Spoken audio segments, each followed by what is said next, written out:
চলে যাচ্ছি নিজাম দ্বীপ ছেড়ে এখন আমরা মনপুরের উদ্দেশ্যে।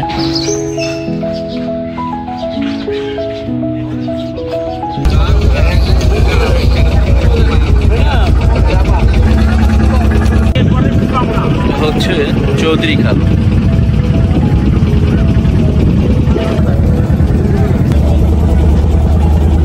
ভাই এইটা চৌধুরী খাল কেন হইলো?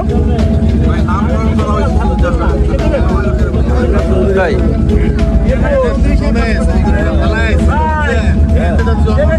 হ্যাঁ, অসাধারণ সৌন্দর্যে ভরা নিজাম দ্বীপের আরেকটি দারুণ জায়গা হলো চৌধুরী খাল। আর এই চৌধুরী খাল যাবার পথটাও বেশ দারুণ।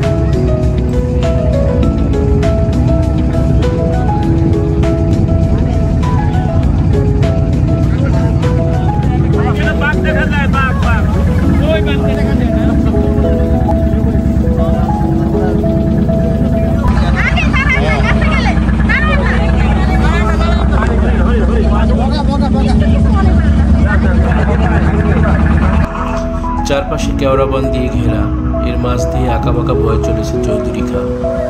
এই খাল ধরেই যেতে হয় কমলার দিঘি দেখার জন্য।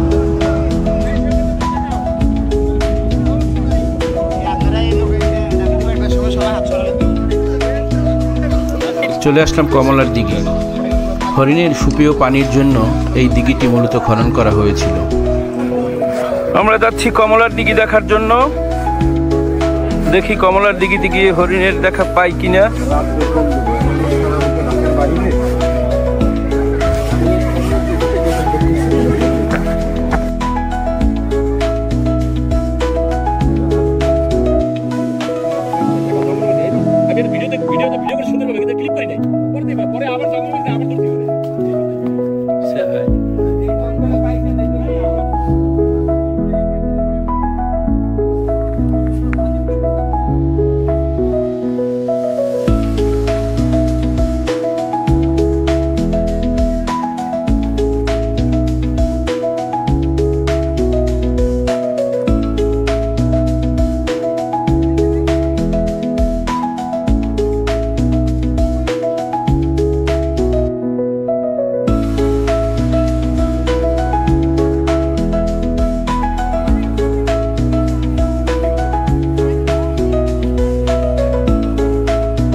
কমলার দিঘিটি দেখতে বেশ সুন্দর। এর চারপাশে কেওড়া বন, মাঝখানে একটি বড় পুকুর। সত্যি অসাধারণ সুন্দর এটা।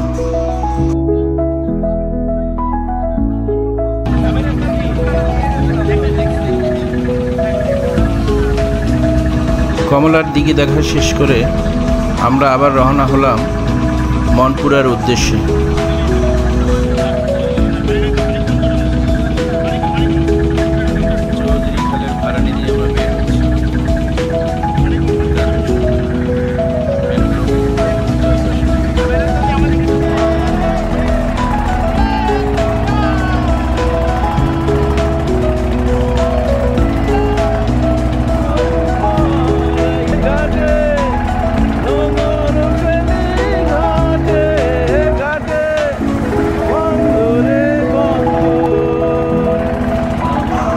চৌধুরী খাল পার হয়ে আমরা যখন বিশাল মেঘনার বুক পাড়ি দিচ্ছিলাম, তখন মেঘনার উত্তাল ঢেউ দেখে নিজেদের আর ধরে রাখতে পারিনি। মনের অজান্তেই গেয়ে উঠলাম, ওরে নীল দরিয়া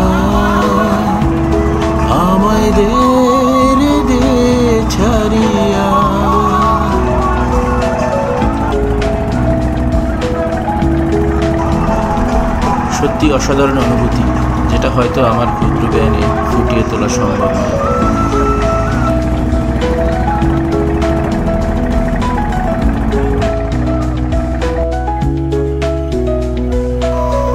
মেঘনা পাড়ি দিয়ে জনতা বাজার হয়ে আমরা চলে আসলাম মনপুরা বাজারে।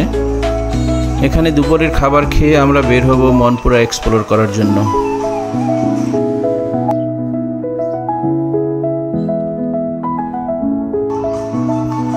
দুপুরের খাবার শেষ করেই একদম বাজারের কাছেই চলে আসলাম জেটি ঘাট।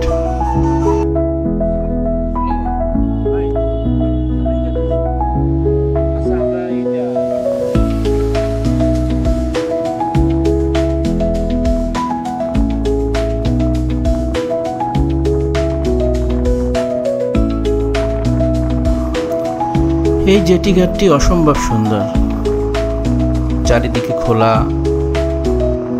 মাঝখান দিয়ে একটি ঘাট, সেটা নদীর মধ্যে চলে গিয়েছে।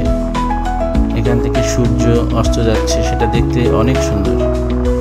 চারিদিকে প্রচুর বাতাস, অসম্ভব ভালো লাগার একটি মুহূর্ত।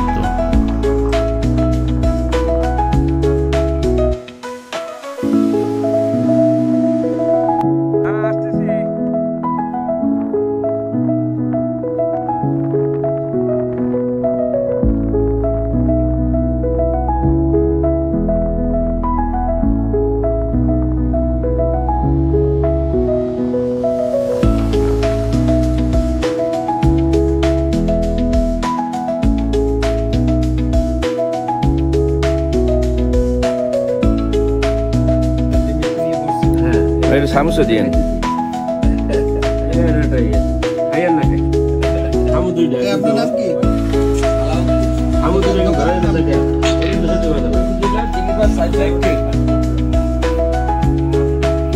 কি হোটেলের নাম কি দোকানের? উপজেলা মনপুরের মধ্যে এইটাই সেটা না?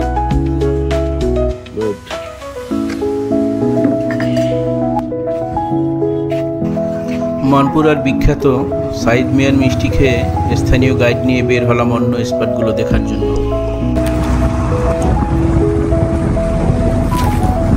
আমরা যাচ্ছি এখন আলমনগর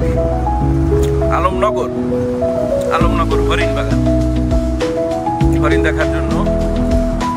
পথে যেতে যেতে মনপুরার বিখ্যাত এক মিষ্টির দোকানে মিষ্টি খেলাম, বেশ সুস্বাদু।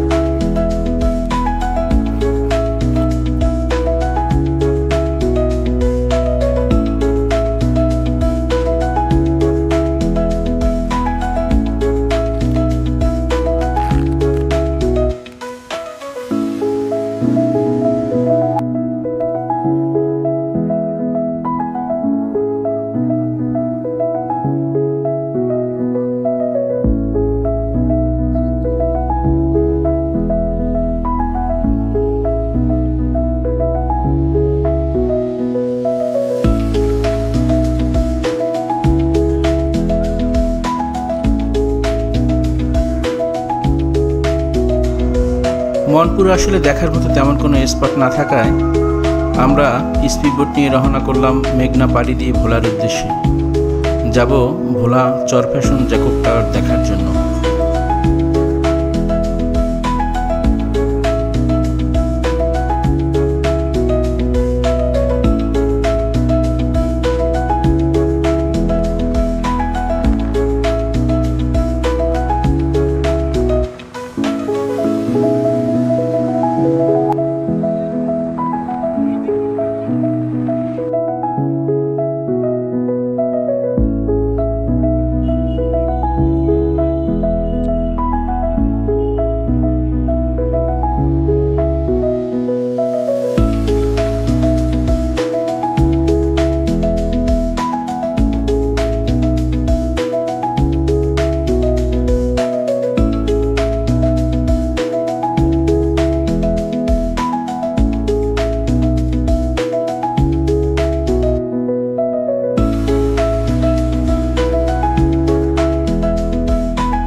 ইফেল টাওয়ারের আদলে নির্মিত 16 তলা বিশিষ্ট এই ওয়াচ টাওয়ারটি ভোলা জেলার চরফ্যাশন উপজেলায় অবস্থিত।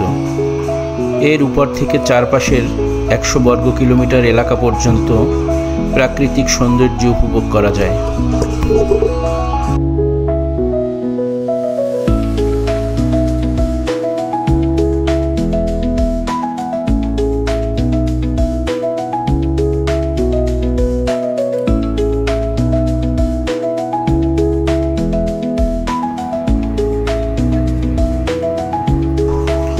জ্যাকব টাওয়ার দেখা শেষ করে রওনা করলাম বাড়ির উদ্দেশ্যে।